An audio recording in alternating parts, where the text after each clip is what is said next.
Good morning, my dear friends. Good morning, my dear masters.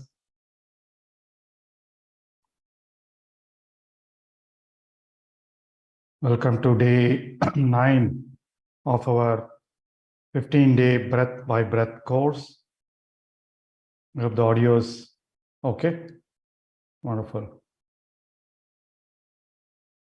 So we've been learning the wonders of breathfulness, wonders of being with the breath. And as you all know by now, breathfulness is a routine. Breathfulness practice. It's a practice, it's a routine. When we say it's a routine, it's supposed to be done every day or many times a day. And what we have done, as I mentioned on day 1, based on the observations and experiences of a lot of people, we put together the learning of Anapanasati meditation in a structured manner, very step by step. So there is a warm-up stage that helps us relax and calm our mind. Then we do the attention concentration here.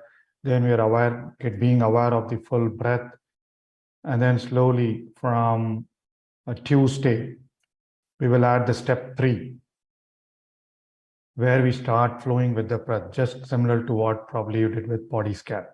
So that is, and these are all step by step for the learning purpose. But as you continue to do your routine, we will give you instructions on the last day. As you continue to do your routine, all these will be merged. You'll start with the initial concentration and slowly you'll start going over your full breath, and then suddenly you'll feel flowing with your breath. All these will be mixed.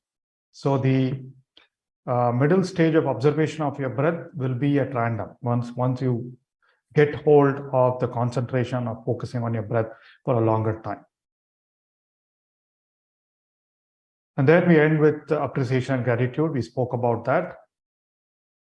So quick poll on how many of you were able to note down the 3 things that you liked, 3 things you disliked, and 3 things you were afraid of. How many of you did the exercise? Very good.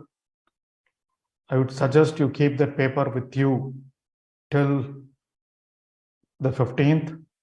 I want you to note down how the degree varies. I'm sure you also rank it one by one, second and third. And this is the one I fear the most, second and third. Wonderful. So you can have the list, and we'll also, when we talk about the mental formation, the third stanza, the third part of Anapanasati is, yesterday we spoke about emotions and feelings. When we talk about the mental states, that will come in handy. All right, so one more finger exercise. We've been learning the formula of mindfulness since day 2 or 3. So what is the formula of mindfulness? There are 3 things. Can you quickly type it on the chat window?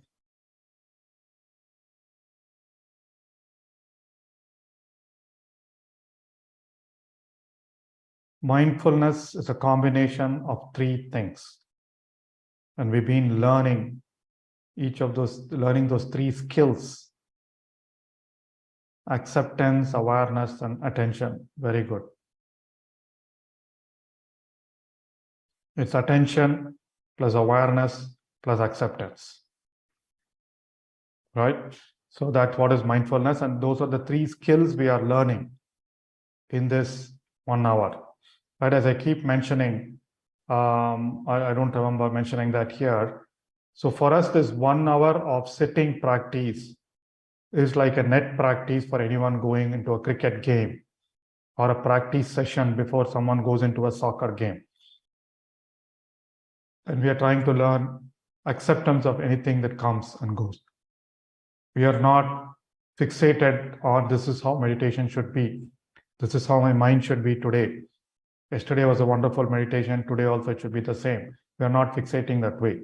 We are accepting whatever comes. If I'm getting too many thoughts, so be it. But I know I'm conscious on what you are doing, not getting distracted by I see, coarse, fine, the sound of food, the smell of food, right? And so you are aware, and then you're accepting. So you're not analyzing. When you mindful eating is also not about analysis. If something is too salty, something is spicy, something is sweet, we are not analyzing, oh, this is not how it should be. So we are accepting whatever feeling we are coming, letting go and moving on to the next moment. We are in the moment while we are eating. Similarly, when you did the mindful walking exercise, very same thing. Attention on your walking, awareness of the sensation, accepting whatever I am seeing. I'm not seeing a present moment. We are now learning in this 1 hour and practicing. Again, like as I said, anything that you learn, a sport, music, language, everything needs a lot of practice. So once you start doing this 1 hour, if you're able to do it for half an hour or 1 hour more during the day, once we finish the course, you'll have to continue. That is what's called a routine, breathfulness routine. All right. So along with the three things that we are learning, the equal breathing and the observation of the breathing and appreciation, we'll be learning a few more breath exercises. So today and tomorrow, we will have Dr. Subramaniam will be joining us once the meditation session is over. He's going to be teaching us a few more pranayama exercises, which we can follow. You can substitute that at the beginning of before your meditation, get your mind into a calmer state, and then do your observation of your breath as well. Okay. All right, my dear friends. So today we will dive into another 15-minute of meditation, breathfulness. So we will start with the 5 minutes of warm-up, which is equal breathing. Then 20 minutes of focusing your attention on your breath at your nose, 20 minutes of observing your breath cycle, and closing of 5 minutes of appreciation and gratitude. Right? Do not let any distraction, however the music be, don't worry about it, or whatever thoughts come in, let go. For the next 50 minutes, just you are important. You and your breath. That is it. Nothing else. Everything will wait for the next 1 hour. Everything will be the same outside the next 1 hour. But what happens inside you will shift you, will change you. You get into a higher degree of consciousness. As we've been seeing, your body changes, your energy system gets regulated, your emotions are getting regulated, your body is becoming more aware, right? And then you're getting into a higher state of consciousness as we continue this practice every day. With that, let's dive into our breathfulness practice. So my dear friends, sit in a comfortable posture. We learned about the posture on day 1. Back straight, neck straight, head straight, all through the meditation. But relaxed, not straining yourself. We learned about the sitting posture as well, clasping your hands and crossing your feet at your ankle if you're sitting on a chair. If you're sitting on a chair also, I advise do not lean as much, but as long as you support your back with pillows or something, that's okay, but keep your back straight. So remove your spectacles and bring your attention to your breathing and start your equal breathing with counts of 3 or 4, whatever is suitable to you. Watch your belly move up and down. That is because we want to start with the right abdominal breathing. Be conscious of the count and the breathing.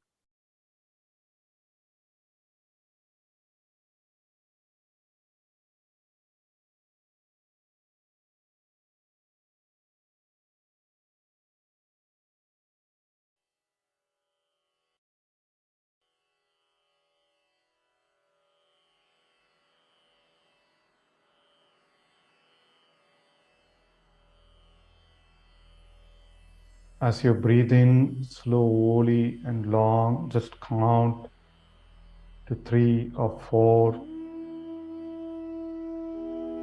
and immediately start breathing out without holding your breath. Observe the movements in your tummy, your abdomen, your stomach. Enjoy the routine.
Feel the relaxation and increased sense of awareness.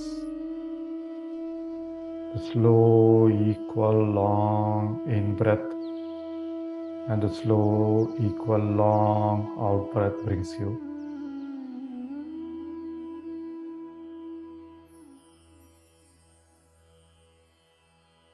Observe how your abdomen goes out as you breathe in and goes in as you breathe out.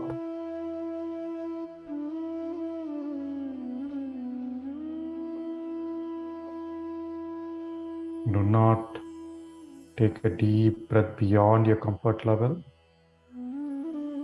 Do not hold your breath. Feel relaxation.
Just feel the rhythm your body is getting into.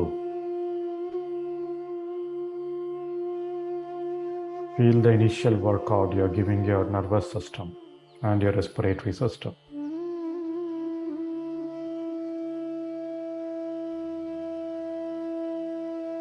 Feel the mind trying to follow your counts.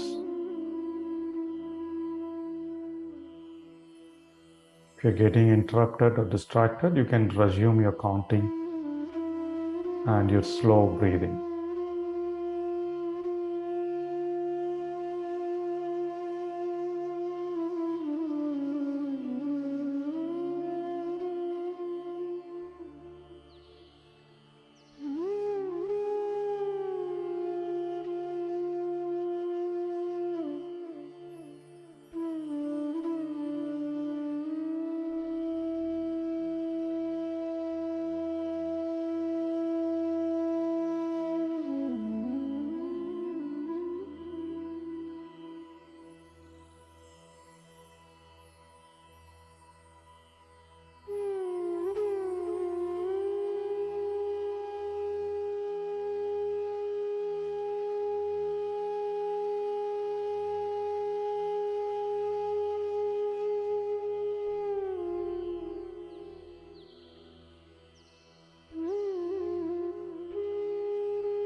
Wonderful, my dear friends.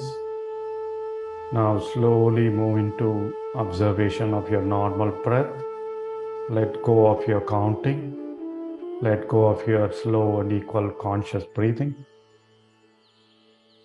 Now move your attention to your nose and start observing your inhale and exhale at the entrance to your nose.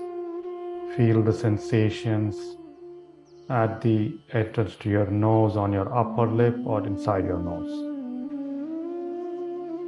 We'll continue with the music.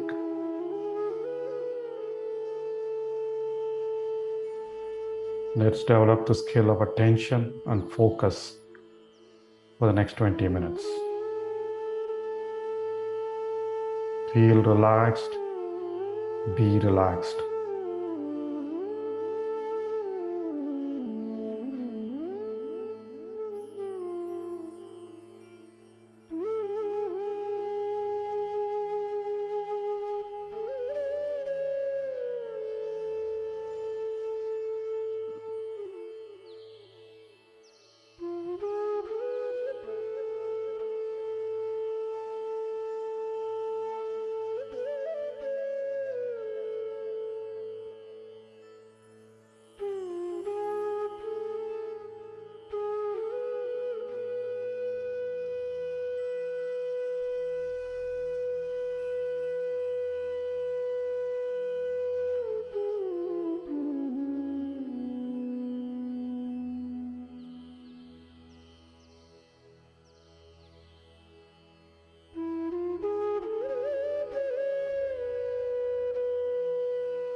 With a relaxed focus, continue to observe the entry and exit of air, prana, into your nostrils.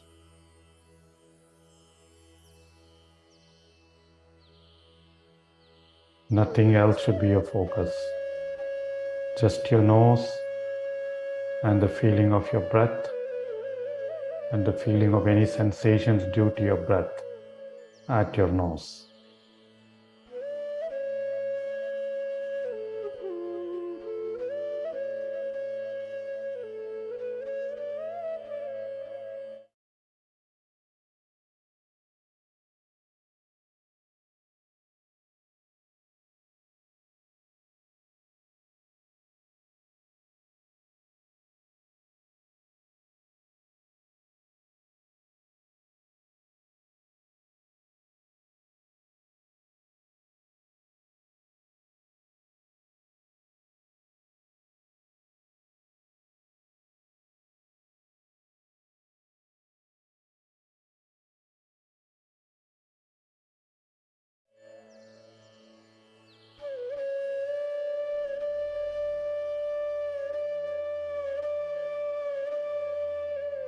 Continue to observe your breath at your entrance to your nostrils, my dear friends.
Do not entertain any thoughts, no analysis, no judgments.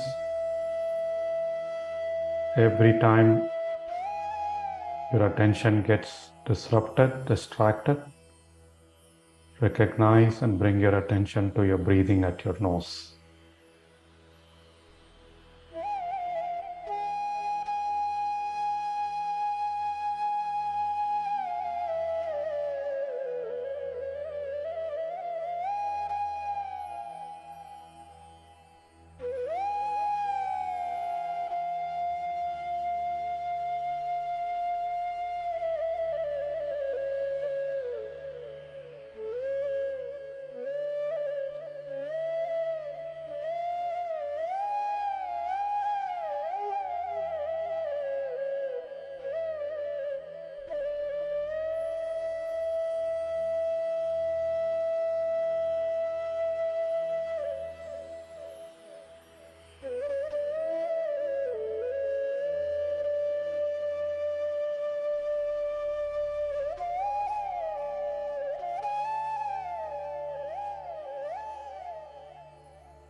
Feel your mind calming down.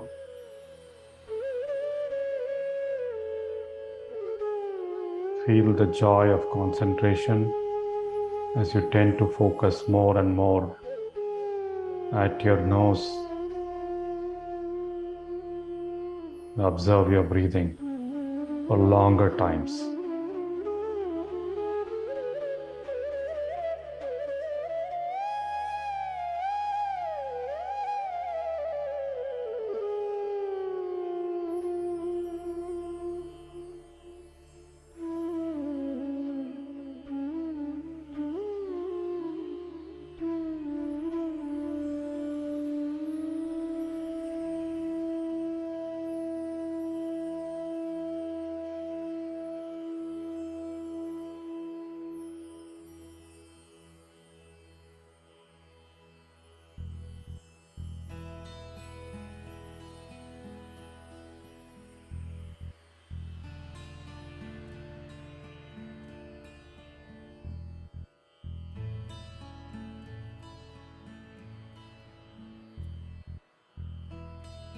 Only thing that should occupy your consciousness, just the awareness of your breathing, awareness of your normal, regular breathing.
Do not allow any distractions to interrupt your concentration. Do not strain yourself in focusing your attention as well.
Observe how the breath changes from breath to breath, moment to moment.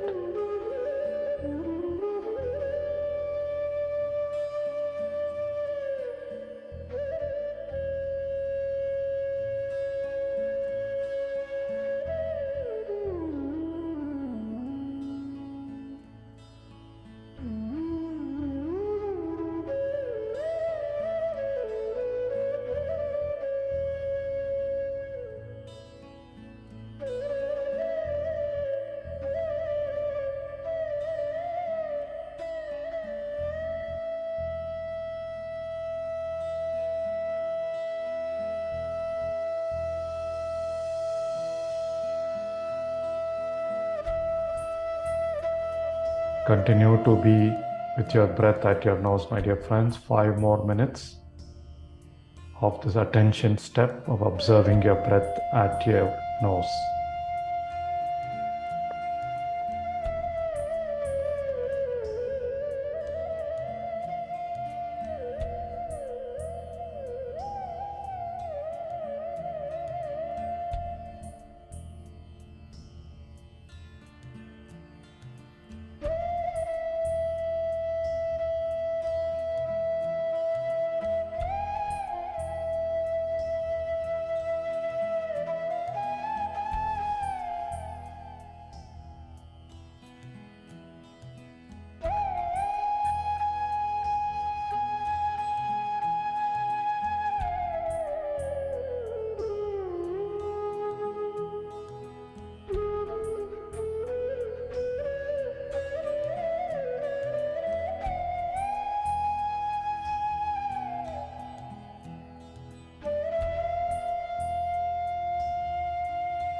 Now, my dear friends,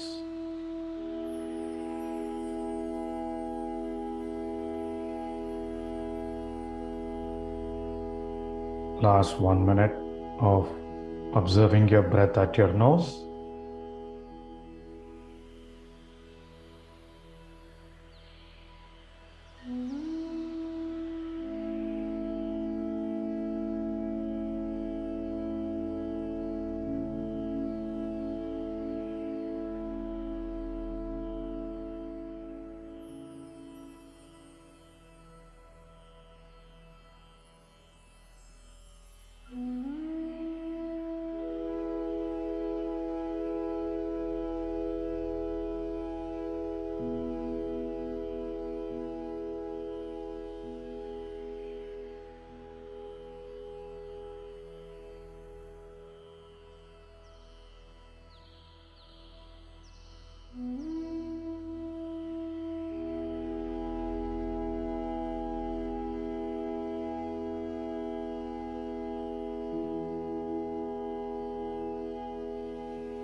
Now, let's move into step 2 of observing your breath cycle, my dear friends. Expand your focus and start observing your full whole breath. As you breathe in through your nose, follow the path of your breath as it goes into your windpipes, your throat region, and your lungs, and out.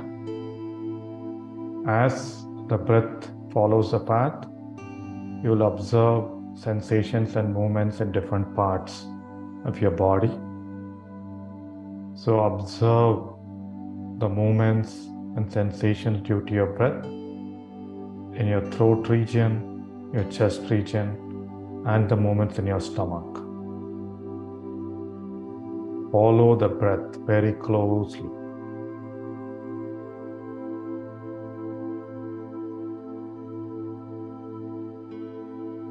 Just be with your breath.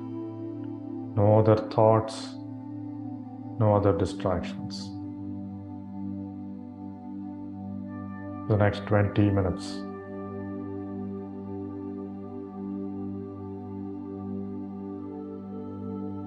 The sensations, the things that happen on your every breath changes.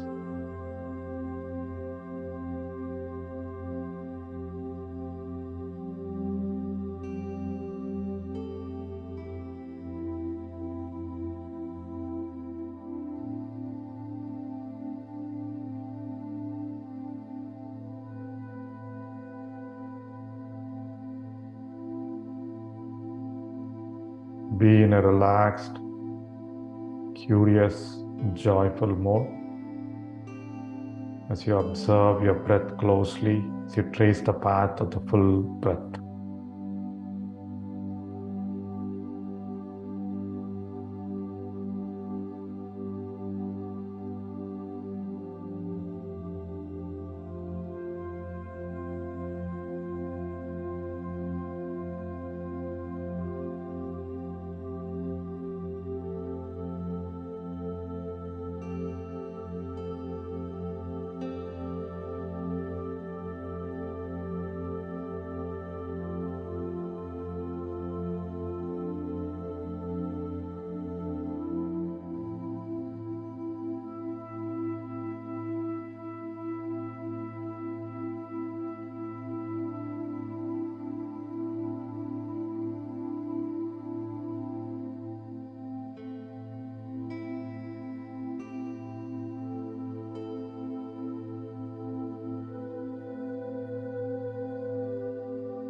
Do not focus too much on the music or any thoughts or any other sensations other than those caused by your breathing. The music is there just to remind you that you still need to be with your breath, being conscious of your breath. Follow the path of your breath as the air enters your nose, travels all the way to your lungs, and then again travels back from your lungs and out of your nose.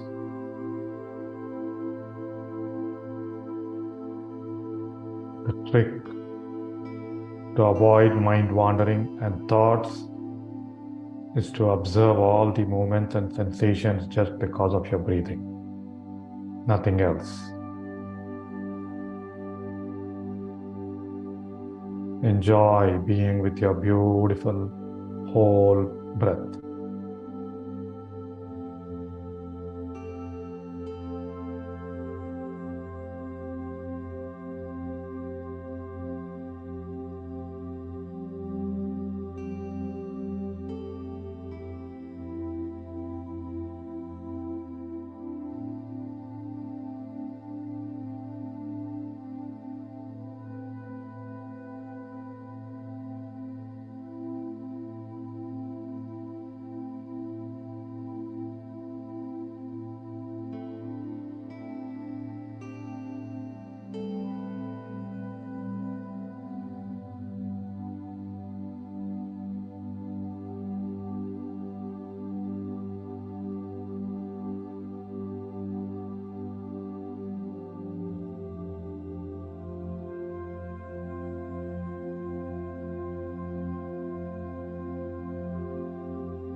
Your breath is your guru. We are learning what the breath teaches us every day. Breath, being with the breath teaches us attention, awareness, and acceptance.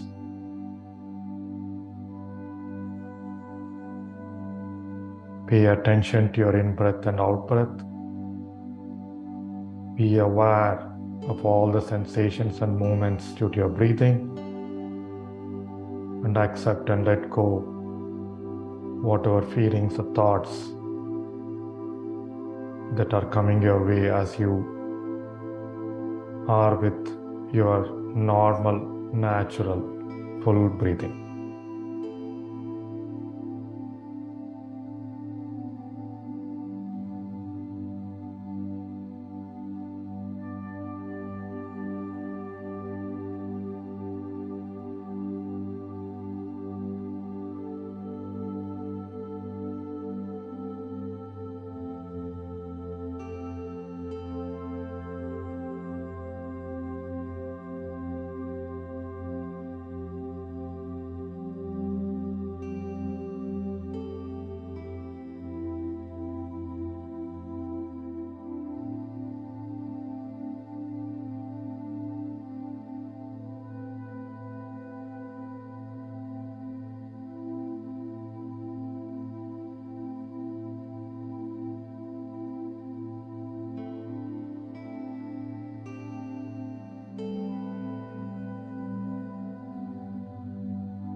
Continue to follow your wonderful, normal, natural breath, my dear friends. As we learnt on day 2, no two breaths or no two moments are the same. You may observe the variations in your breath, you may observe the movements and sensations in your body, and you may observe the thoughts and feelings that come in and go in your mind.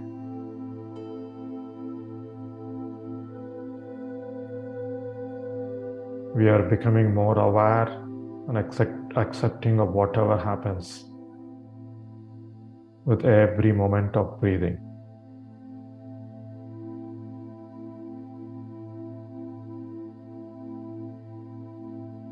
Continue to follow your breath cycle for 10 more minutes, my dear friends.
Enjoy the aliveness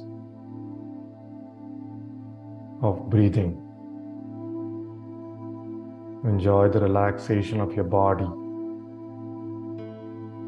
Enjoy the calming of your mind. Feel the bliss of becoming one with your breath.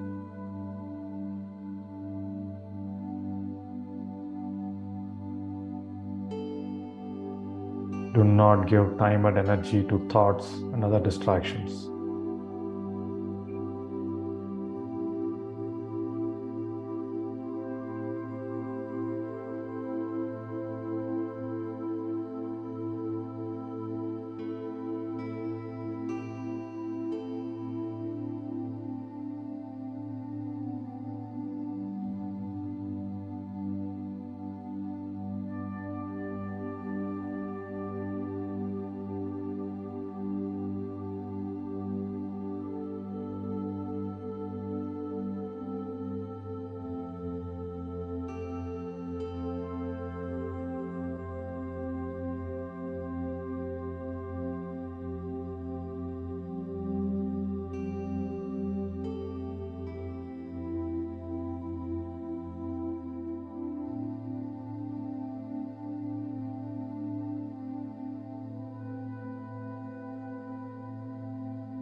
Feel your long, beautiful breath nourishing your body, nourishing your energy system.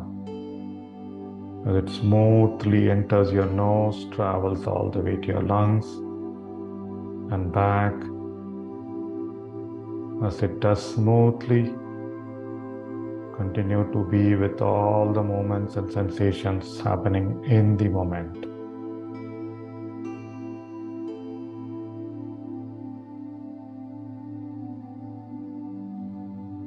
Last 4 minutes.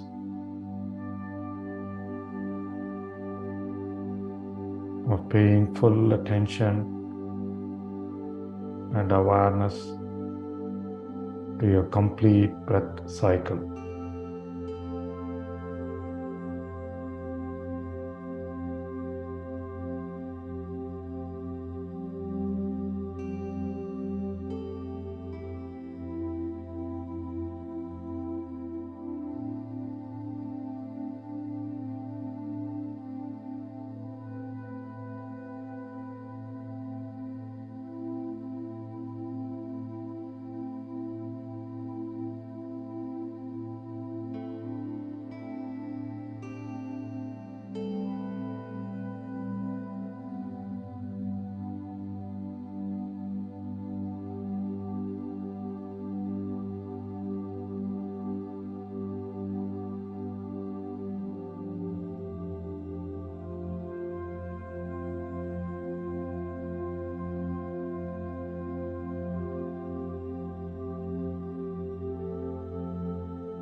Wonderful, my dear friends. With that feeling of lightness, with that feeling of relaxation, with the feeling of joy and bliss, let's slowly move into our appreciation stage. Bring your awareness to your heart region.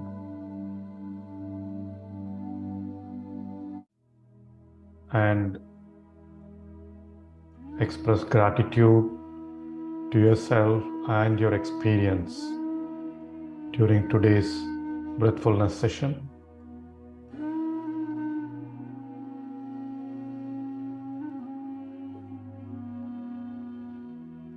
Bring the feeling of thankfulness. Feel grateful all through your body.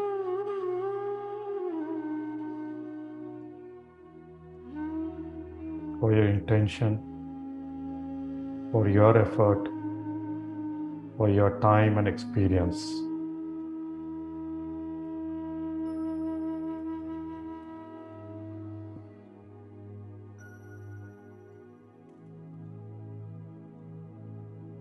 Feel grateful for all the people who have made this experience possible for you.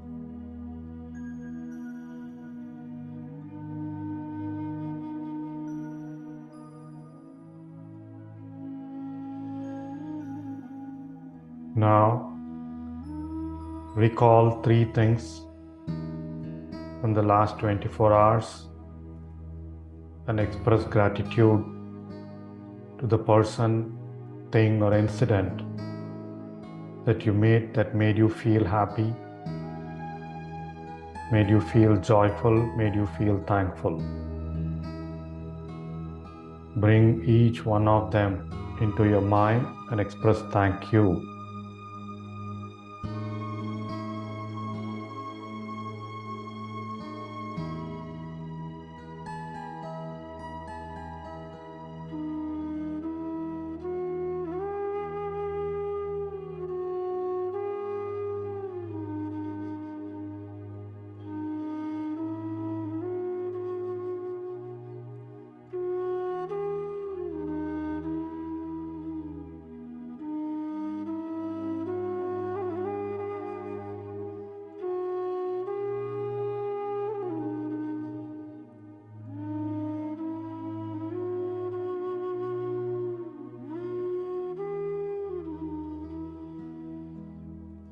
Next, feel grateful to your family, your friends, the circle of people you move around every day.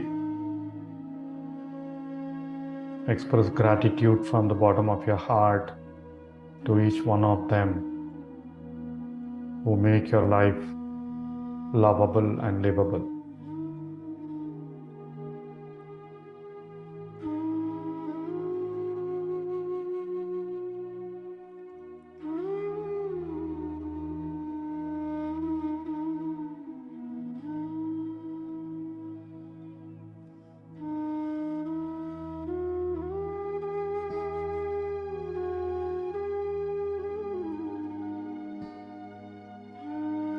Lastly, my dear friends, express deep gratitude to the environment, to all the fellow beings, to the entire ecosystem of life that supports the 5 elements on planet Earth and all the people involved in governing this to be a peaceful and joyful place.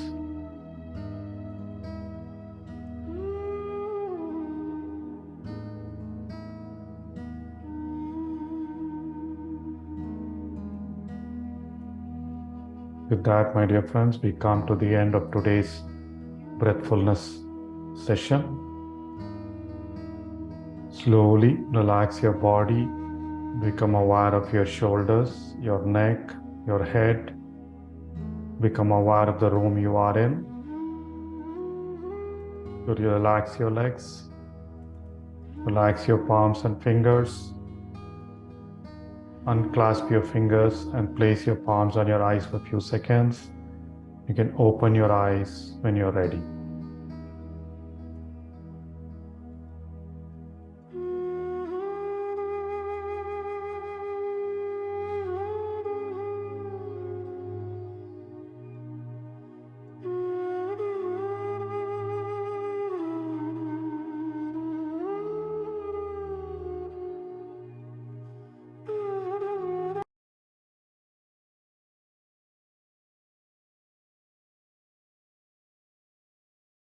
Wonderful, my dear friends.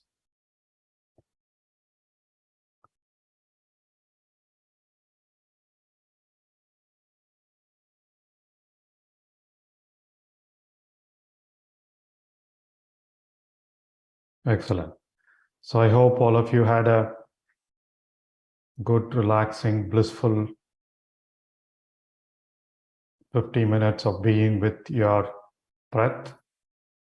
Now you're all energized, charged up, and conscious to go out and enjoy your Sunday. Today's Sunday. Very good. So, yeah, I just heard that Dr. Subramaniam, so Bobaya couldn't make it today because last night he did message me that he had a sore throat and he said he will see how it recovers in this morning. Unfortunately, he could make it. He'll be with us tomorrow to take us through some of the pranayama breathing exercises. So we will continue our exploration of Anapanasati, our exploration of emotions and mind. Regarding today's exercise, the exercise that we're going to follow today is deep focused listening. Yesterday you had some things to write down. Today you need to be acting it right. So today's conversation, today being Sunday, I'm sure you'll be meeting a set of people, you'll be going out. So the exercise is whenever you speak to someone, make sure as you listen to the other person, there is no chatter in your mind. Mindful talking, mindful conversing. All right. So whenever you speak to anybody at your home, be your spouse, be it your kid, be it your parent or your friend, or when you're talking to someone on phone, observe how your mind is, and then try to completely still your mind while you speak to the person. More often what happens is as we speak to the person, there is some chatter happening in our mind regarding something that needs to happen later. Oh my God, how long it's going to take? Or there will be judgments that keep happening about the other person who's talking. Oh, he's like that. Oh, he just tells like that, right? So he may not be telling it right. He may be telling for some reason, right? So without any judgment, without any noise in your mind, keen, observed, keen, focused listening, mindful talking or mindful speaking is exercise for us.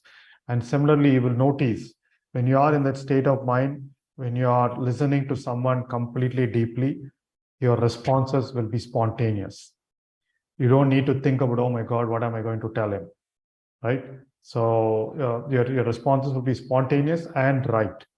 Your consciousness automatically responds to that particular situation with the right answers.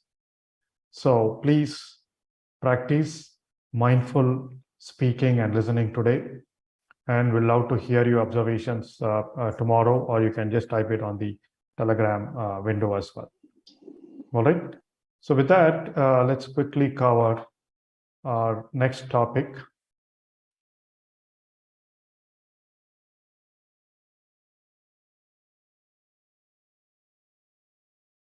Let me bring that up.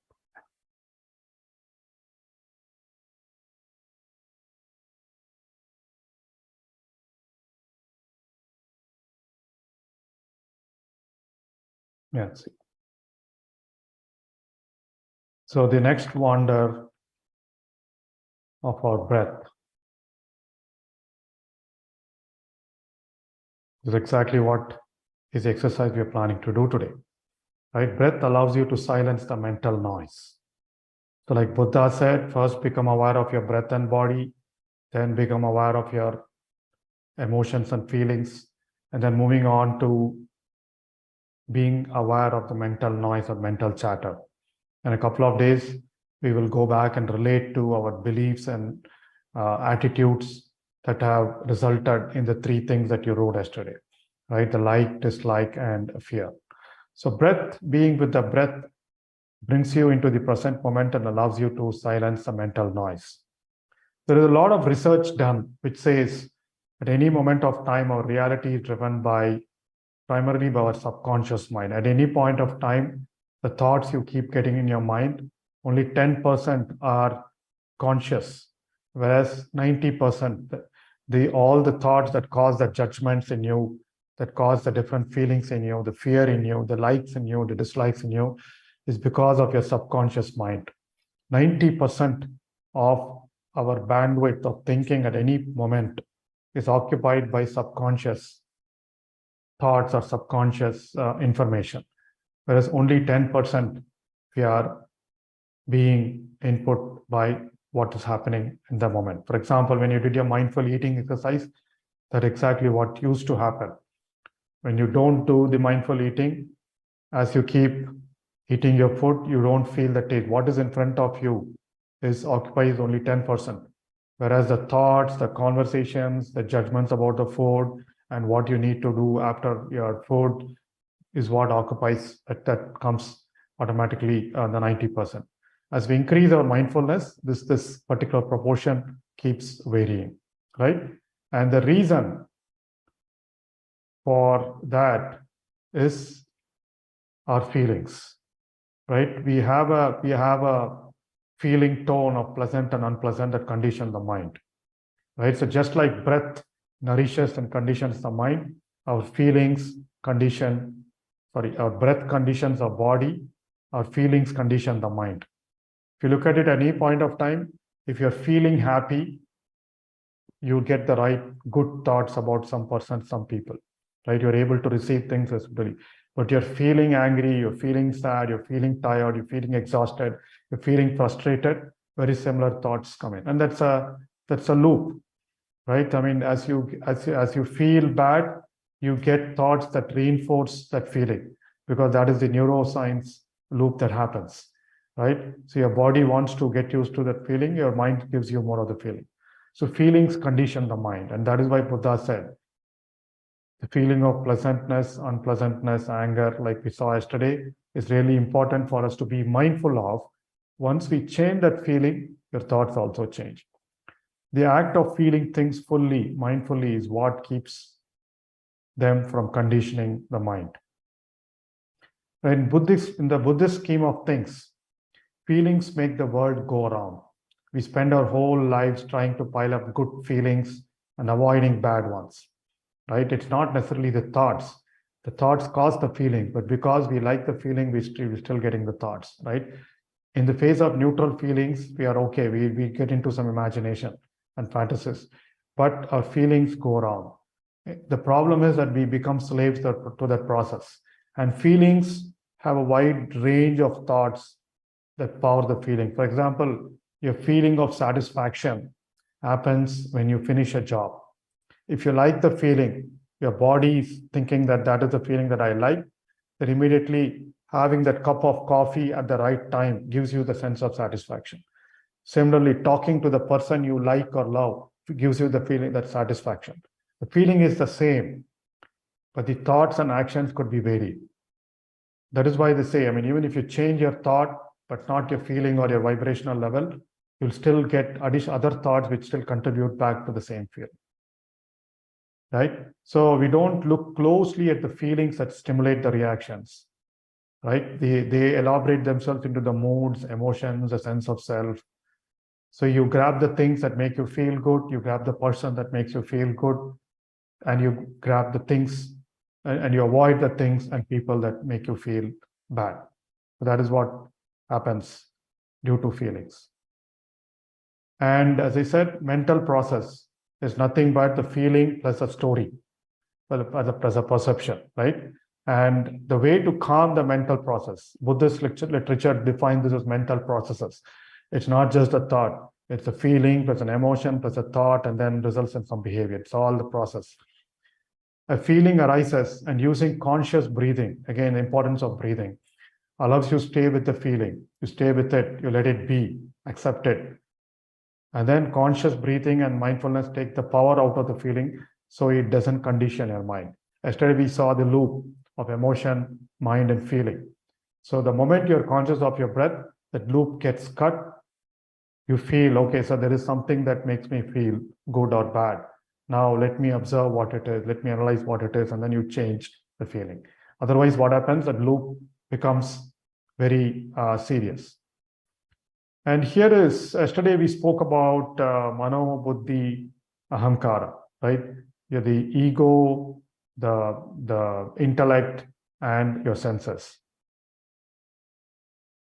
Right? So here is a modern representation of the mind. Again, there are wonderful books that talk about it. So I think we do have some time. So a quick explanation of this. So if you look at these three boxes, this is the sensory mind. Yesterday we spoke about how our body processes all the information from all the senses gets gathered by this function of the mind. If you look at it, the mind is a whole. So, and then there is this thinking and emotional mind, part of the mind or the function of the mind, which is our buddhi. It is the one that analyzes, oh, this is right for you, this is not right for you, and this is good, this is bad. Remember, the feeling for a particular thought varies by different persons. Given a particular thought, given a particular incident, given a particular food item, one person will feel happy, the other person might feel sad, the other person might does not have any reaction. Right? That is because the mind, the buddhi, attaches that story to it based on the memory that is stored in the chitta. Your memory or storehouse is the one that brings that pattern up. And your ego, your ahamkara or your narrating mind narrates all the stories in your brain. Every time you are in that beta stage, we spoke about that brain waves. So the ego mind keeps on attaching stories. Oh, the sound is good, the music is good. This music does not help me meditate. So all that story happens in the ahamkara, the ego self. So every time something happens, there is the intellect. For example, a sound that is coming through your ears could be a bark. The reason you call it a bark is once the entire process has happened. The sound that comes into through your ears could be a sound, but then the intellect matches the pattern of the particular sound from your memory and says this is the sound of the barking of a dog, right? And then that is when your mind says it is the barking of a dog. Then immediately what happens? Your ego self attaches a little bit more of the story from the memory you stored. It gives you a sense of how far the dog is, where the bark is coming from. And then it also gives you the feeling that was stored earlier in your memory. At some point of time, if someone told you, don't go near dogs, it's harmful. There is a sense of fear every time you see a dog or or hear a dog's bark. So the ego adds that feeling to you. If it finds that is nearer to you, right? And then immediately the feeling happens. You feel your, unpleasant feeling in your body. And that translates to your fight or flight mechanism getting triggered. So immediately you'll feel your breath going fast, your heart beating fast, right? So you need to escape from the dog or somehow or somehow face the dog, right? So all this is what happens from the mind. And the moment all this happens, the more you are with the senses, the thinking part of it, and the narrating mind part of it, the moments of consciousness keep going down. And what programs our memory, what gets stored, what is the imprints? They are the imprints that we've been learning from our childhood. People tell you, do this is what happens. So there are a lot of things that are programmed culturally and socially. There are a lot of things that we learn from the books and and our teachings and our teachers. And there are a lot of things that are programmed by past samskaras as well. So you may hear of child prodigies playing a sport too well, or spinning out music that only a 30-year-old experienced person can be doing it. That is because they carry the samskaras from their past lives. Similarly, we carry a lot of fears. We carry a lot of unconscious programming also from our past lives. All that is stored here, right? And what happens, how does breath mindfulness meditation help? Is basically it allows us to kind of cleanse. There are three things that happen. First thing, it calms the mind, right? And then the cleansing of unhelpful thoughts and imprints happen. It harmonizes, it silences your mind, gets you into focus, gets you into one thought. And then the more you are not allowing your subconscious mind to flood your conscious memory with thoughts, these thoughts slowly start getting dissolved, slowly start getting decolored, right? And so you will get rid of unhelpful beliefs, you'll get rid of unhelpful fears, you'll get rid of unhelpful desires and cravings. That's what you will observe as you go along. But what is important is, why are we getting those feelings? That is because we are being programmed around with a lot of things that happen around us. And Yoga Sutras talk about these 5 key kleshas that cause those imprints. What causes those imprints? See, having a thought, for example, you're learning about a dog, is fine. You're learning about your breath, it's fine. But when you're coloring that knowledge with one of these 5 kleshas, right, with fear, with ego, right? For example, you see a dog and that's wonderful, beautiful, and you say, I should be the owner of the dog, then your ego isn't work, right? And then similarly, so avoiding. So yesterday we talked about greed, things you like. Highest level of liking is greed. The highest level of disliking or hating something is aversion. And not knowing something, being confused, being afraid of something is kind of ignorance and confusion. Then fear, highest level of being afraid of something is fear. And then what drives all this is your ego. So these are the primary emotions or kleshas that yogic wisdom talk about. And how do we treat the kleshas is through awareness, non-judgmental attention. That's what we're trying to do with mindfulness, right? So we are being mindful of the feeling. Anytime you're thinking a thought, anytime you're observing this is the feeling that you have, the moment you bring that to your consciousness, the imprint that gets stored in your mind doesn't get colored with the emotion. So next time you're having a thought, a dog is a dog, a bark is a bark, that is it, I don't have a specific feeling. When it goes in subconsciously, unconsciously, the mind starts, it gets being imprinted here, along with the color, red, blue, green, which is your fear, like, dislike, right? So we're treating that kleshas with mindfulness, and that's what Yoga Sutras and Patanjali talk about. Stilling your waves of your mind means just focusing on what is there, not adding color to it, not adding the kleshas to it, right? Lastly, mindfulness, as we said, it's a question of the 2 things. One is obviously focusing attention, but there are 2 things, non-judgmental attention and strong awareness. Both are important. Just by focusing on one thing full time is not going to help us, right? And we need to be aware. So strong awareness of what is happening in different parts of our body, different parts of your brain, different parts of your life, different parts of your family, different parts of your organization is very important, while you focus on something day to day. So non-judgmental attention, which happens when you don't allow your subconscious to start flooding things with colors, and being aware of everything, being open to everything, being accepting everything is what is important. That is what is mindfulness. And like Buddha says, being mindful of your thought patterns. We will do an exercise in a couple of days. Being mindful of the thought pattern. Why did that like happen? Why did that dislike happen? Why did that fear happen? If you trace it back, it will be aligned to your thoughts and beliefs. So we will get rid of that. But the point I'm trying to emphasize here is, as you continue to be with your conscious breath, breathing, right? So, and as you do not exercise those imprints, slowly those imprints start getting dissolved. For example, if you are strongly attached to a particular food, say coffee, if you have a strange craving for coffee, right? You will observe as you continue to do the practice of mindfulness meditation, over time, suddenly you will observe you lost that craving for coffee because you're being mindful of everything. And every time you had coffee, you completely became mindful and conscious of having the coffee with the complete sensations, the heat, the smell, the taste, right? And you were able to do that. So that means there were no imprints of craving that got into your subconscious mind. You completely realized, you completely enjoyed that experience. You completely lived that experience.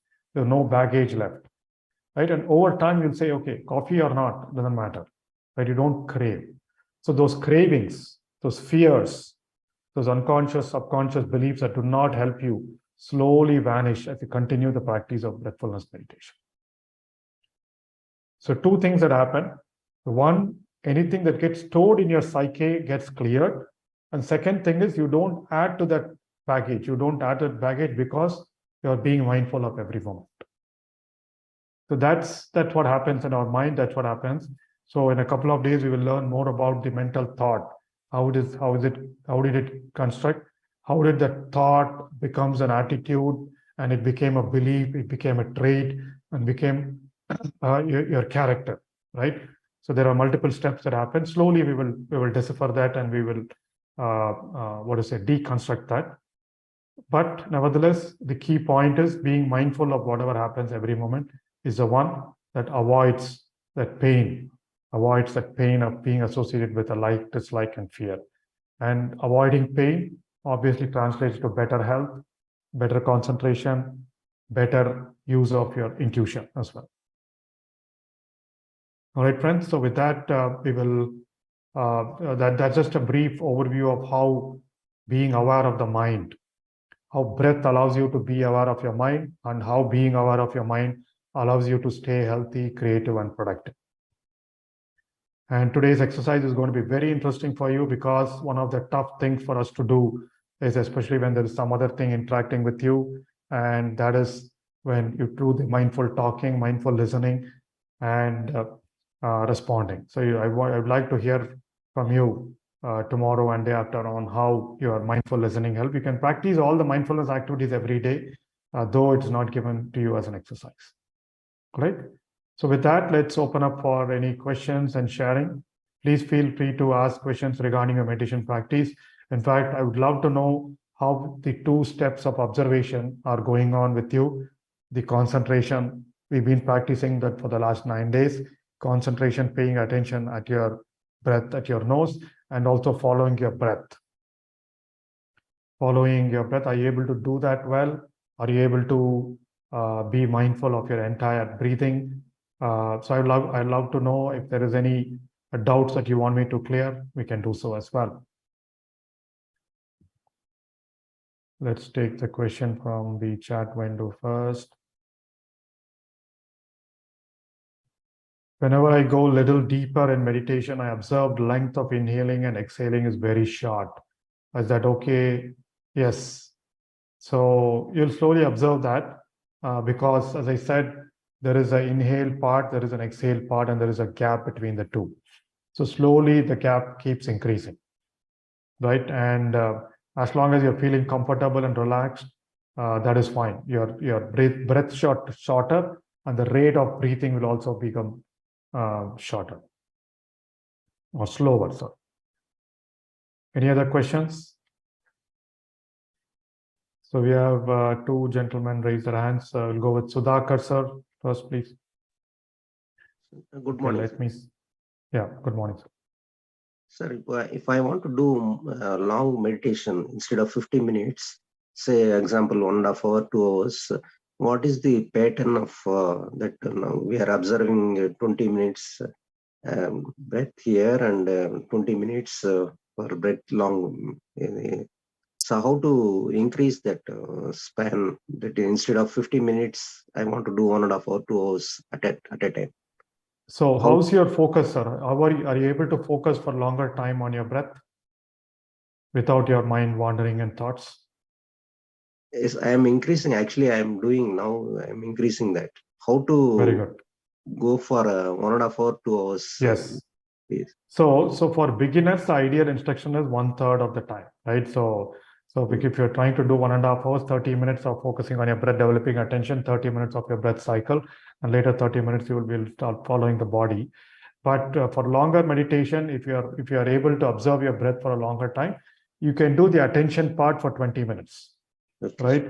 And all the remaining parts start observing your breath. Okay, so the initial part of attention is only for us to start focusing. If you're able to do the 20 minutes fully complete focused attention, then it is good. Then you can relax and then focus your awareness. All right. So it could be 30 minutes or 30 minutes. You can split it into 50-50. It doesn't matter. But the initial guidance, focus 20 minutes or minimum 20 minutes on your attention at your breath. The remaining time, you can focus your attention on the full breath. Thank you. And even then, if you are being interrupted with the thoughts again and again later, some days might be different. Then you can come back and bring your attention to your nose. Once your concentration improves, you can go back and relax and then spend your attention on your breath cycle. Thank you. Thank you, sir. Some direct message here. First half hour goes restless as have sinusitis, later able to focus slowly. Okay, just relax and do it, sir. Yeah, settling down takes a longer time, which is fine. Distraction do come, an incident happened sometimes ago or yesterday do come and has to come out of it consciously. Hope practice helps. Yes, distractions will be coming and going, but please recognize it as a distraction and then bring your attention back to your breath. As long as you're able to bring your attention back to your breath without getting lost in the thoughts, without going deep into analysis and spending all the time on that, it is fine. Over time, or as you continue to do your practice, the thoughts will go away. So someone's saying, see overall improvement compared to the beginning of the class. Wonderful. That's what will happen with practice. All right. So we'll come back to this one question. Will we listen to Ashok sir? Ashok sir, namaste. Good morning.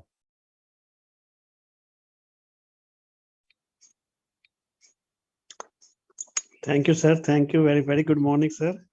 And my gratitude, sir, for and thankful to telling us step-by-step process of Anapanasati. This is very, very enlightening and very, very, I mean, a lot of insights to do it, I can do it very easily. I'm feeling a lot of calm. Now, as far as the decluttering of mind and melting our emotions, negative emotions, which are stored in our subconscious mind in the past life, from the past lives and from the childhood and day-to-day our interactions with the environment. So there is one process that is the acceptance, recognition, acknowledgement, and acceptance and expression, which is the best method, but it is a slow process. I was just looking in the Wikipedia, just like our brain is working like a computer. Computer has software and hardware. Our brain and our mind is a software, memory is software stored there. So with one trigger, I was just looking for just out of my curiosity, I was looking that with one trigger, can I melt down can I delete my files of emotions? And there's a research going on, and it is possible. But I will do my studies and give some feedback, sir. Because then Yes. it becomes very fast. Because and I will quote, sir, one story. One story. I was attending one advanced management program in Hyderabad, sir. So there they said that there was one very senior IS officer at the age of retirement, and throughout his life, he was having very fear when the doors of a room were closed. So he even started crying. So then that psychiatrist, what he did, he tried to find out why it is happening with it. So in the childhood, sir, in the her grandmother, they were having big house, and grandmother actually closed the door of one store where he was sitting as a child, 2 years old. So they were searching where that person has gone, and after 2 days they could find him, and that fear of closing the door was there. So in the lift, he never he always stepped down the stairs, not going in the lift. So what he did, he brought the team and took him in the lift without his acceptance, and somehow that fear went because nothing happened when they Yeah, I've heard lift that, us. sir. Yeah. So it is through the expression it has gone. But I am trying to find out, sir. But I am too young, too child, too small Wonderful, person sir. to do this. But I am learning, sir, from you and Chandra sir and Sagar sir, and my curiosity and my hunger for learning more and more and doing this, sir. Wonderful, sir. Good. Appreciate your learnings. But yeah, all the best with your research. Do let us know of that wonderful magic bullet that cleanses all the past imprints. But nevertheless, yeah, I think that the method should be, just like we can do in the computer, sir. yes, Yes. it should be removing and also lasting. I mean, it should not again accumulate back. So that is again, what is not again important. coming, sir. Yes, wonderful. Thank you, sir. Thank you. And the story you narrated also is very good in terms of subconscious programming at childhood. I think one of these days I will also talk about an anecdote of Dr. Dawson Church, who wrote the Mind to Matter book. He also had this programming when his mother, initially when he was a kid, he showed his mother a piece of art, and then his mother and father said, "Oh, what is it? It's no good or nothing." So the way he felt bad and how that had an impact on his entire life and how he recovered from it. So we'll talk about that later during the course, one of the days as well. Okay. Thank you, sir. So thank you, sir. And sir, I missed the first 7 days. It is available on YouTube now? Yes, sir. It is available on Pyramid Value too. Thank you, sir. Thank you. Okay. All right. So I'd want to answer this one question from yesterday from Mr. Manoj. It says, ultimate truth is Shivoham. I think there's this question yesterday as to if ultimate truth is Shivoham and consciousness, right? Then why do we need to desire or manifest materialist things? Good question. This is one of those big questions, which has very deep answers. And obviously the answer to the question is varies from different people. So based on my understanding and my learning, even I too had very similar questions. If everything is Purusha and Prakriti, why does even Purusha want to incarnate and go through all the pains and troubles of this Prakriti, right? The answer is, to the best of my understanding and knowledge, so that one I share with everybody, is today there are a lot of games that are being played in front of us. There is a game of cricket, there is a game of soccer, there is a game of kabaddi, the game of volleyball, right? And why do we go to a game? We want to go, get entertained, get experience the joy of winning, experience the feeling of loss, right? And then there are tons of varieties of food. Why do we have to go to go and experience multiple varieties of food, right? So we can abstain from it, not getting into the thing. So the answer here is the soul. Our soul incarnates from lifetime to lifetime for two things. Number one, for some learning, for elevating your consciousness, and for also for experiencing things. The way it learns is through experience. So that is why a lot of the yogic wisdom also says, right, there are different types of vrittis and the waves, right? So the only thing that is really true knowledge is the one that you experience. It's not the one that you hear, not the one that you analyze, or not that one you speak about. It is one you experience. Every time the soul has an experience, it learns and moves up. The soul learns the experience of lack. Soul learns the experience of fear, and then it moves up. And that is because our consciousness slowly increases. There is this wonderful map of consciousness that, what is his name? Hawkins, right? So he's put this wonderful map of consciousness, which kind of aligns to our chakra system. How in the early stages, when a soul is stuck in low energy, right, lower consciousness, it takes birth and then starts slowly progressing beyond material benefits, beyond personal benefits. And then there are advanced souls which have gone through all that, which live here for just sharing knowledge, which help in the upliftment of others. So the answer to your question, sir, is the soul wants to experience and enjoy, it wants to explore, and that multitude of opportunities for experiencing and enjoying and exploring happens in Prakriti, happens in the world, right? And that is where it happens in matter. So the energy form incarnates and goes through the journey. But the point is that when the soul incarnates, there is a purpose. It wants to get over fear. It wants to get over shame. It wants to create something good, right? That is the whole reason a soul incarnates, and that is why the soul decides the environment, the family into which it needs to be born, picks the right time, and then incarnates. And one that is born, immediately as soon as it gets into the material world, if you allow it to be the way it is, then it flourishes.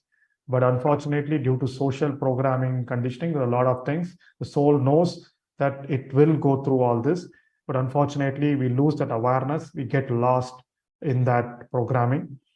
And over time, when we start learning wisdom, we start experiencing things about how we shouldn't judge, or how people good, bad, how situations are good and bad. All those are labels that our experience in life teaches. And then we start going inward. First, we learn from outside. This is how, then we come to a point where outside doesn't matter, right? One person says, this is good, this is bad. The other person says, this is bad, this is good. But what is good and bad for me is only for my experience tells me. So you go inward. We shut down the thoughts, you go inward. That is what is mindfulness. As you go inward, your soul starts automatically taking into situations that you are here to learn. A person might be here to learn courage. You might be here to learn expression. Someone might be here to learn abundance, right? So that is how the soul automatically, as long as you are with your soul, it creates the path for you. You flow through that and then realize what you're here for. But more often than not, we are programmed. We think this is what I want, and you go there, you don't feel. If you're aligned to your feeling, you'll know that is not what you want, and then keep moving. It's a big topic and subject. I think we are over time as well. But nevertheless, that is whatever is a short answer. But feel free to connect with us in one of our classes, and or feel free to join us on our retreats that we have in Pyramid Valley. So we cover this topic in a much broader way. And there are my videos on mind to matter and living in coherence. You can watch those videos also for a detailed explanation. I hope that helps. Let me see if there are any other. So there is there is one question from the chat, sir. My inhale breath is longer and my exhale breath is shorter. Is it correct? Yeah, so that is fine. There's nothing, no tagging of your exhale and inhale. More often exhales are longer and inhales are shorter, but it keeps varying, right? So nothing to worry about it. And yeah, so I guess it's our accumulated karmas from previous lifetimes that we need to pay off, and that's what we are here for. Yes, when I say accumulated karmas, those are the learnings that we want to do, and that is what we are here for. There is a direct message. When I start observing my breath, I think the inhalation and exhalation becomes longer than usual or natural breathing. Does that breach the rule that we should observe our natural breathing? I mean, am I involuntarily trying to control my breath? Is it okay to be that way? If not, what should be done? Yes, sir, it's absolutely okay. So initially, when we start focusing on it, we start focusing with our mind, right? And that is why we try to change. But over time, we want to be focusing with our feelings, right? And that is what. So anytime you feel, anytime you observe that you are trying to control your breath, which is good, relax, and then return to observe your normal breathing. So it's like watching yourself breathing, right? It's not trying to control it. So you and your breath are dissociated. You're just observing. So the answer to your question in the beginning, you will try to control, you will feel it controlled, but over time it will disappear. You can relax and come back to observing your breath. All right, any other questions that we left out, Manisha? No, sir. Okay. Wonderful, my dear friends. Thank you very much for your time today. I hope it was helpful. Though each of these mind topics are very big, we cover it in depth in some of our earlier sessions as well. So have a wonderful Sunday. Please be mindful of every word, mindful of listening and speaking as you go through your Sunday. I would love to hear your experiences tomorrow and day after. And have a wonderful day. See you tomorrow morning at 6 a.m. India time. Thank you and have a wonderful day.